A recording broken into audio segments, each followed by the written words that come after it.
Hello बच्चों, let's read the question. What are conventional sources of energy? कि जो conventional source of energy हैं वो क्या क्या हैं?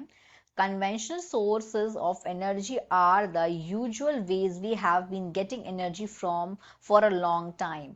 Example include coal, oil, natural gas, hydropower, and nuclear power. They are common, but some can harm the environment. They are and they are running out. कि जो conventional source of energy है वो source होते हैं energy के जिसको हम usually बहुत समय से एनर्जी को पाने के लिए उनको इस्तेमाल कर रहे हैं. अगर हम इनका एग्जाम्पल देखें तो कोल हो गया, ऑयल हो गया, नेचुरल गैस हो गया, हाइड्रो पावर हो गया, न्यूक्लियर पावर हो गया. इनसे हम बहुत समय से इनसे एनर्जी प्राप्त कर रहे हैं या एनर्जी इनसे हम गेट कर रहे हैं. ये कॉमन है, लेकिन इनमें से कुछ हैं वो हमारे एनवायरनमेंट को हार्म करते हैं और साथ में ये समय के साथ खत्म होते जा रहे हैं. जैसे कि हम बात करें कोल की, तो कोल क्या है? ये टाइम के साथ खत्म हो रहा है क्योंकि ये एक नॉन रिन्यूएबल रिसोर्स है. ये टाइम के साथ खत्म हो रहा है. नॉन रिन्यूएबल रिसोर्स का मतलब क्या होता है? अगर एक बार खत्म हो जाए दोबारा से बनने में इनको हजारों साल लग जाते हैं. Answer: conventional energy sources are traditional way we get energy. कि जो कन्वेंशनल सोर्स ऑफ एनर्जी होते हैं इनको शॉर्ट में बोले कि क्या है? ये ट्रेडिशनल वेज है जिससे हमें एनर्जी मिलती है.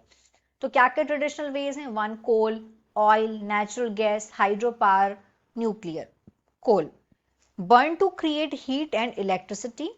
Oil, turned into gasoline and used for power. Natural, burned to make heat and electricity. Hydropower, water used to generate electricity in dams. Nuclear energy is released from splitting atoms. These sources are widely used but can harm the environment. अब ये बहुत ज़्यादा use तो किए जा रहे हैं लेकिन ये एनवायरनमेंट को हार्म कर सकते हैं. अगर हम कोल की बात करें तो क्या होता है? कोल को बर्न किया जाता है हीट और इलेक्ट्रिसिटी को क्रिएट करने के लिए. वहीं हम ऑयल की बात करें तो इसको टर्न किया जाता है गैसोलीन में और इसको यूज किया जाता है पावर के लिए. नेचुरल गैस को बर्न किया जाता है और इससे बनाया जाता है हीट और इलेक्ट्रिसिटी, मेक किया जाता है इलेक्ट्रिसिटी और हीट को.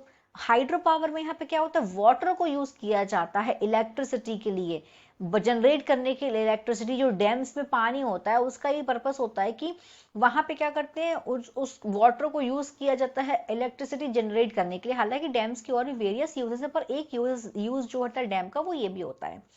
अब न्यूक्लियर एनर्जी की बात करें तो यहाँ पे होता है एटम के स्प्लिट होने से जो एनर्जी रिलीज होती है उस एनर्जी को यूज किया जाता है इलेक्ट्रिसिटी प्रोड्यूस करने के लिए या कोई अलग टाइप की एनर्जी को प्रोड्यूस करने के लिए. तो ये जो सोर्सेज होते हैं एनर्जी के, हमने यहाँ पे जो 5 देखे हैं ये यूज किए जाते हैं बहुत ज्यादा, लेकिन कुछ जो है वो एनवायरमेंट को हार्म भी करते हैं.